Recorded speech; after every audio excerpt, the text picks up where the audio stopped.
Hi viewers, నా పేరు doctor Kranthikumar Reddy, consultant andrologist, J andrology and men's health. మాకు విజయవాడ, వైజాగ్, రాజమండ్రి మరియు నెల్లూరులో బ్రాంచెస్ ఉన్నాయి. అండ్ ఇప్పుడు కొత్తగా కర్నూలులో కూడా బ్రాంచ్ స్టార్ట్ చేయడం అనేది జరిగింది.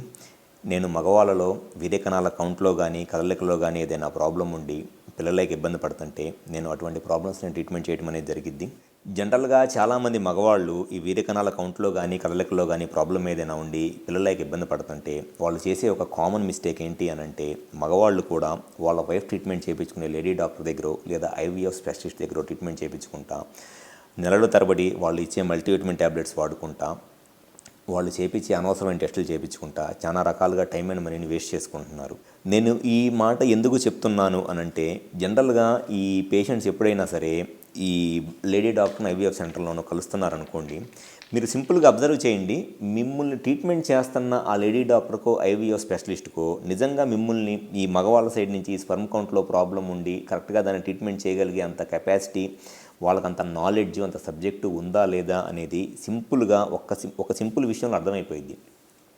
ఎప్పుడైనా సరే మగవాళ్ళ సైడ్ నుంచి స్పెర్మ్ కౌంట్లో కనుక ఏదైనా ప్రాబ్లం ఉంటే ఫస్ట్ చూసుకోవాల్సింది ఏంటి అనంటే, టెస్టిస్ అంటే ఈ బీర్జాల సైజు ఎలా ఉంది, ఈ బీర్జాలు ఏ పొజిషన్లో ఉన్నాయి, కరెక్ట్గా స్క్రోటం ఆ బీర్జాలు ఉండే సంచిలో కరెక్ట్గా ఉన్నాయా లేదా, అది ఏ పొజిషన్లో ఉంది, రెండు ఉన్నాయా ఒకటే ఉందా, అది ఏ సైజులో ఉంది అనేది చాలా చాలా ఇంపార్టెంట్. ఎందుకనంటే స్పర్మ్స్ వచ్చేది ఈ బీర్జాల నుంచే వచ్చేది. సో ఈ బీర్జాల సైజ్ అనేది మినిమమ్ 8 ml 9 ml కన్నా ఎక్కువ సైజులో ఉండాలి. సాఫ్ట్గా ఉండకూడదు, కొంచెం ఫర్మ్గా ఉండాలి. అండ్ దాంతోపాటు కరెక్ట్గా స్వెల్లింగ్ కానీ లేకపోతే ఆ కార్డ్ అంటారు, ఈ బీర్జాలకు వచ్చే రక్తనాళాల దగ్గర అక్కడ ఆ కార్డ్ థిక్నెస్ ఉండకూడదు, వ్యారికోస్ ఇలాంటి ప్రాబ్లమ్స్ ఉండకూడదు. ఇవన్నీ ఎప్పుడు తెలుస్తాయి అనంటే, పేషెంట్ మన దగ్గరికి వచ్చినప్పుడు క్లినికల్గా మనము పేషెంట్ని ఆ టెస్టిస్ సైజ్ ఎలా ఉంది, టెస్టిస్ పొజిషన్ ఎలా ఉంది, ఆ టెస్టిస్కి వచ్చే బ్లడ్ సప్లై ఎలా ఉంది అనేది క్లినికల్గా ఎగ్జామినేషన్ చేస్తే ఈజీగా అర్థమైపోయింది. కానీ ఎప్పుడైతే ఈ మగవాళ్ళు ఐవీఎఫ్ స్పెషలిస్ట్నో లేడీ డాక్టర్నో కలుస్తారో వాళ్ళు ఎట్టి పరిస్థితుల్లోనూ ఈ పేషెంట్స్కి ఆ క్లినికల్గా ఆ టెస్టిస్ సైజ్ ఎలా ఉంది, టెస్టిస్కి బ్లడ్ సప్లై ఎలా ఉంది, టెస్టిస్ పొజిషన్ ఎలా ఉంది, ఒకటి టెస్టిసే ఉందా, రెండు టెస్టిస్లే ఉన్నాయి అనేది ఎగ్జామిన్ చేయరు. వచ్చిన ప్రతి పేషెంట్కి అవసరం ఉన్నా అవసరం లేకపోయినా వాళ్ళ దగ్గర ఒక కామన్ టెంప్లెట్ ఉంటుందన్నమాట. హార్మోన్సు, స్కానింగు, వైక్రోమోజో మైక్రో డిలీషన్సు, క్యారియోటైపింగ్, ఇంకేయో ఉంటాయి ఒక చెత్త టెస్టులన్నీ. ఆ కామన్ టెంప్లెట్ ఒక 15-20 వేల రూపాయల టెస్టులన్నీ చేపించేసి, ఆ టెస్టులన్నీ చేపించిన తర్వాత ఆ టెస్టులో మీరేమన్నా తెలుసుకున్నారా అని అంటే ఏమీ ఉండదు. మళ్ళీ ఆ టెస్టులన్నీ ఓకే అనండి, ఐవీఎఫ్ చేయించుకోండి అని చెప్తారు. ఐవీఎఫ్ చేయించినట్లయితే మరి ఈ 15,000 రూపాయలు 20,000 పెట్టి టెస్ట్ ఎందుకు చేయించారో మరీ తెలియదు. కనీసం ఆ 20,000 రూపాయల టెస్టుల కన్నా మిగులుతీగా వాళ్ళకి ఐవీఎఫ్ కన్నా యూజ్ అవుతాయి కదా. అది ఏమీ తెలియకుండా వచ్చిన ప్రతి పేషెంట్కి basic clinical examination, testis size ఎలా ఉంది, టెస్టిస్లో ఇన్ఫెక్షన్ కానీ వ్యారికోసిల్ కానీ ఏమైనా ఉన్నాయా, టెస్టిస్ రెండు ఉందా ఒకటే ఉందా, దాని పొజిషన్ ఎలా ఉందనేది తెలిస్తే వీళ్ళు రాసే ఈ 15-20 వేల రూపాయల టెస్టుల్లో మ్యాక్సిమం మనము 3-4 వేల రూపాయల టెస్టులతోనే బేసిక్ హార్మోన్స్ సెమెనాలిసిస్ చేస్తే ఇన్ఫర్మేషన్ అంతా వచ్చేస్తుంది. కానీ వాళ్ళకి క్లినికల్ ఎగ్జామినేషన్ చేయటం రాదు, అసలు ఆ టెస్టిస్ గురించి ఏమాత్రం తెలియదు.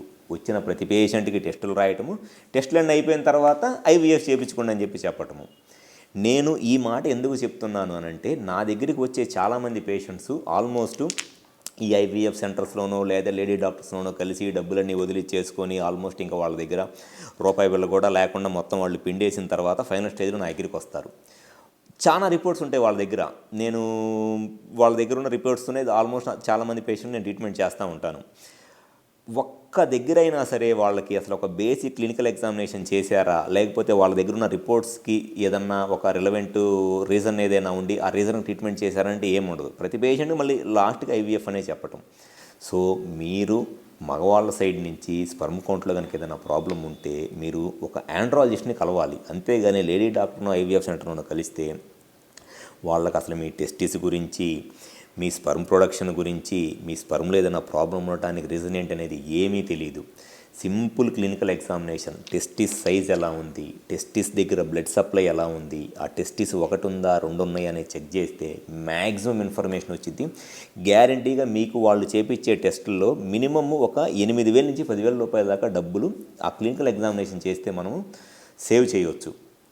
సో ఎవరైతే పిల్లలు లేక బాధపడుతున్న దంపతులు ఉన్నారో మీరు ఒక ఆండ్రాలజిస్ట్ని కన్సల్ట్ అవ్వండి, గ్యారంటీగా మీకు బెనిఫిట్ అనేది జరిగింది. మాకు విజయవాడ, వైజాగ్, రాజమండ్రి మరియు నెల్లూరులో బ్రాంచెస్ ఉన్నాయి. అండ్ ఇప్పుడు కర్నూలులో కూడా బ్రాంచ్ స్టార్ట్ చేశాము. హాస్పిటల్ ఫోన్ నెంబర్ పెడుతున్నాను. మీకు సెక్షువల్గా కానీ స్పర్మ్ కౌంట్లో ఏదైనా ప్రాబ్లం ఉండి మీరు ఒకవేళ సెకండ్ ఒపీనియన్ తీసుకోవాలనుకున్నా, ఆల్రెడీ మీరు ఎక్కడ ఐవీఎఫ్ సెంటర్ని ఎక్కడ చూపించేసుకుంటున్నా, మీరు సెకండ్ ఒపీనియన్ తీసుకోవాలనుకున్నా ఒకసారి వచ్చి కన్సల్ట్ అవ్వండి. డెఫినెట్గా మీ సైడ్ నుంచి స్పర్మ్ కౌంట్లో ఏ ప్రాబ్లం ఉన్నా విత్ రీజన్ నేను ఎక్స్ప్లెయిన్ చేస్తాను. గ్యారంటీగా మీకు మ్యాక్సిమం బెనిఫిట్ అనేది జరిగింది. Thank you. Sir, one life lesson what medicine has taught you. Whatever you can do without expecting.